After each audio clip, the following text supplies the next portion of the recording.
Howdy folks, and welcome back to World of Tanks with the mighty Jingles, and we have a Matilda 4 replay for you today, courtesy of Jazz from Oz here. Jazz, you're not Australian by any chance, are you? I think Jazz might be from Australia. It reminds me actually, I've run out of Tooheys Extra Dry. Yeah, I need to stock up. This video, by the way, unfortunately not sponsored by Tooheys Extra Dry, although it'd be nice if it was. But yes, anyway, Jazz, who is apparently from Oz, in the Matilda 4, and top tier. And I don't think I've featured a Matilda 4 since that one time on the Mountain Pass map when somebody was in a Matilda 4, top tier, and was the last one left alive on their team against 10 enemies. And the enemy tanks thought, well, we're going to go for it, obviously. I mean, we've got him outnumbered 10 to 1.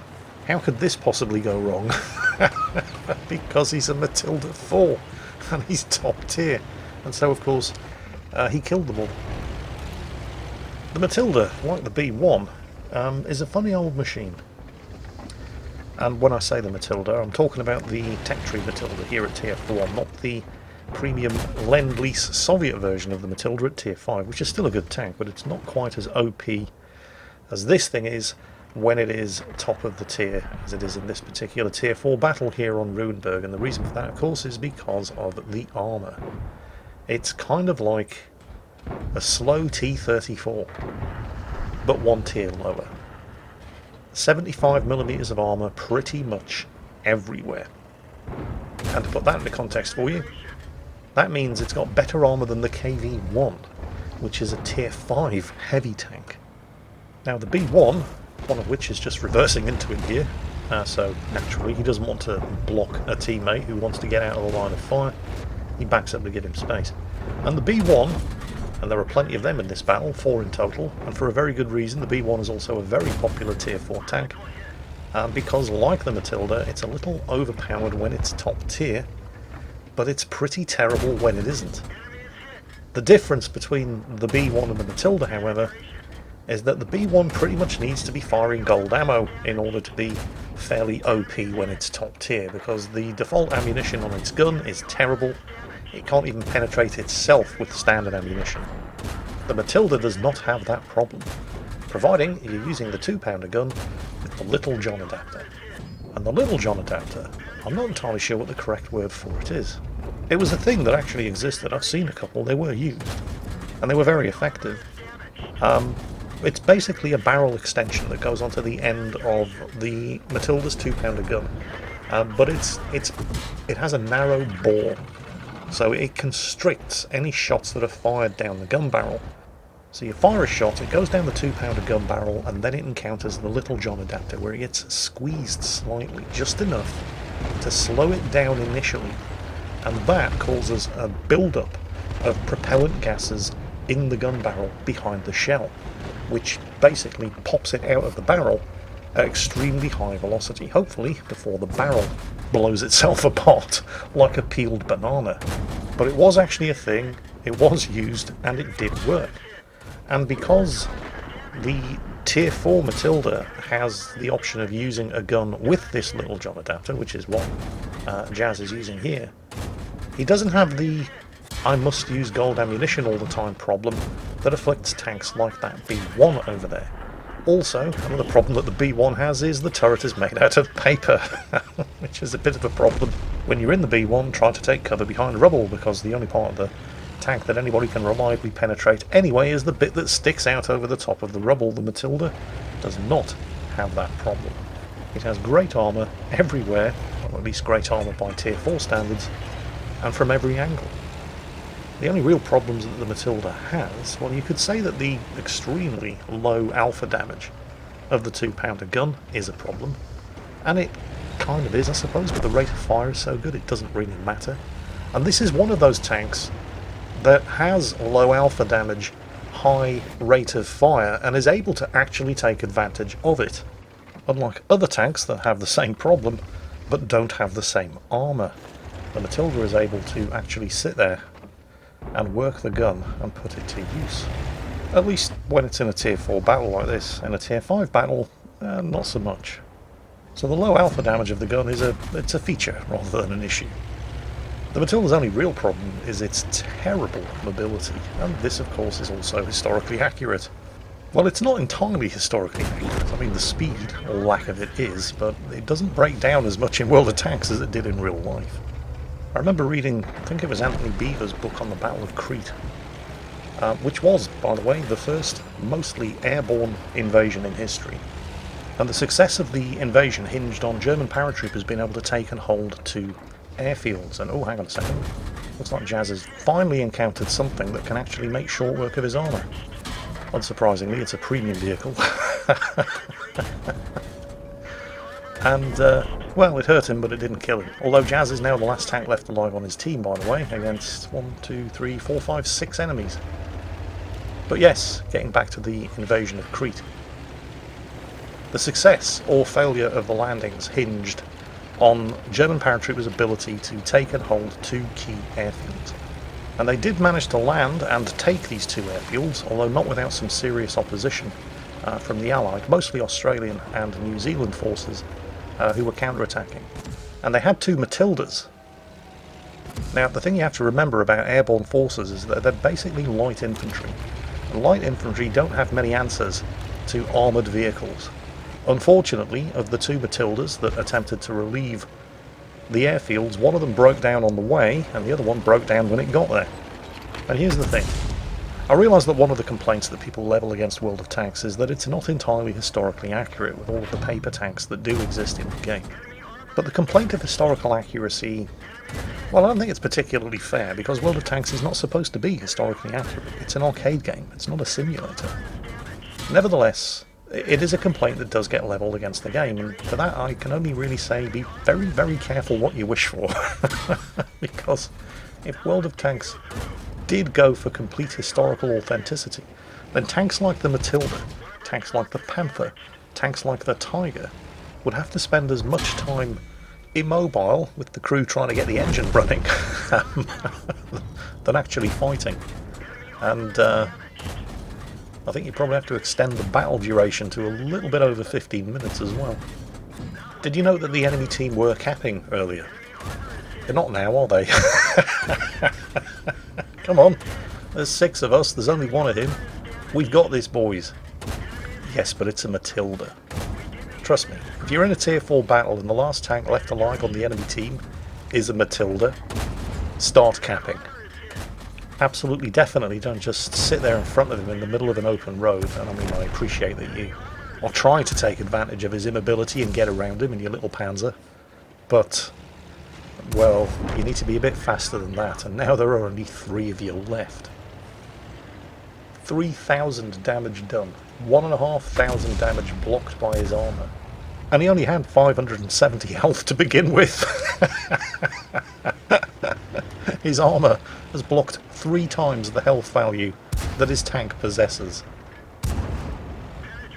I would love, absolutely give anything to be able to see the recriminations in the enemy team's chat. I mean, poor old Stuart, he's trying to get around the rear, it doesn't matter. Matilda's armour is the same from every angle.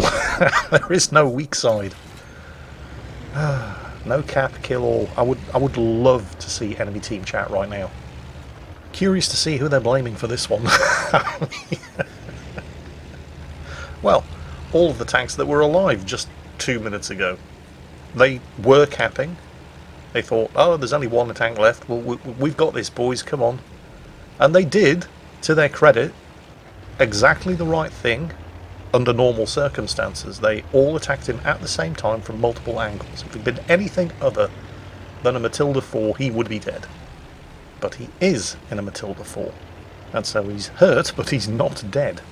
And with the exception of the enemy artillery, the Vesper, they all are. So they should absolutely have continued capping when they had the chance and took advantage of his terrible mobility. Now, he is on very low health.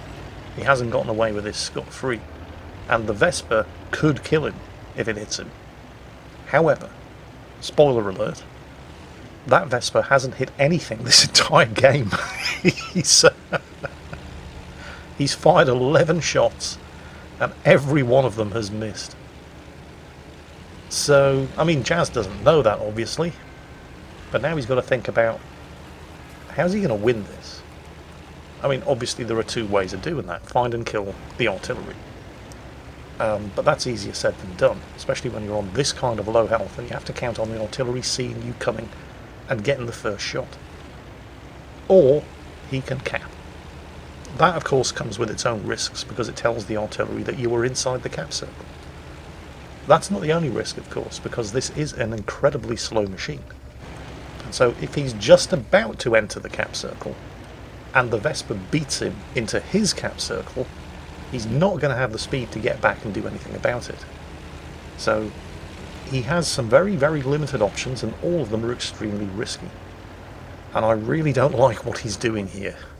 I mean, I understand why he's doing it. I just don't like it. One of his teammates just informed him in chat that the enemy artillery was in the village up by the crossroads, just up there to the east. So that's where everybody's best guess the enemy artillery is, and he's approaching over this open field.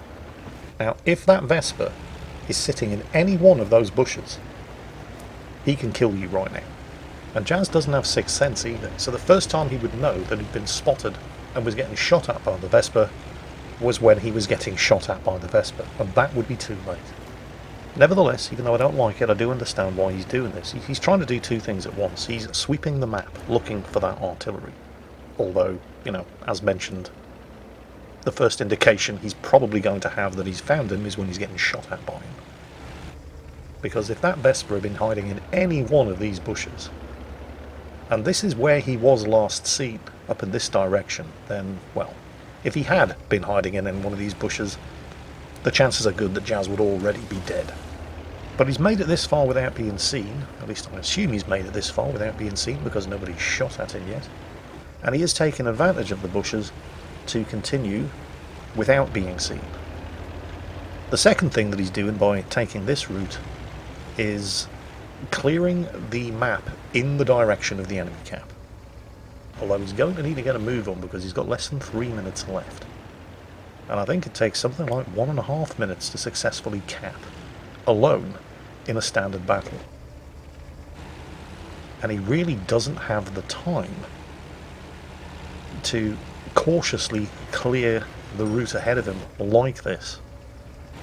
Then again, if he doesn't cautiously clear the route ahead of him like this, he's liable to run straight into an artillery that's going to shotgun him.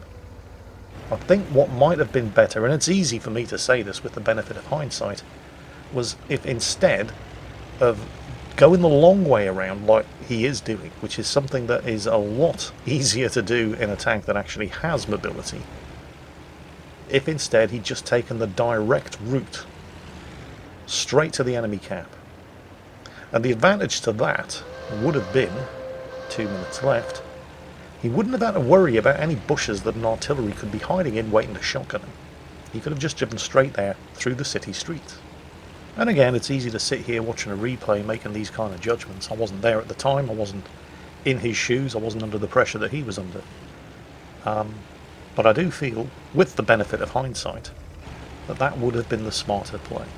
Because right now, there's only 1.5 minutes of this battle left, and he's still a good couple of 100 yards away from that cap circle, which probably means there's no way he's going to win this battle by capping.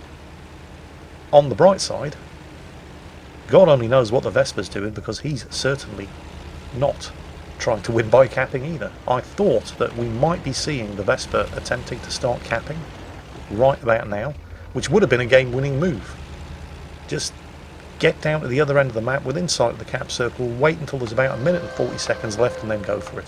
Because if he had done that now, there is absolutely nothing whatsoever that Jazz would have been able to do. He just does not have the ability to get back and interrupt.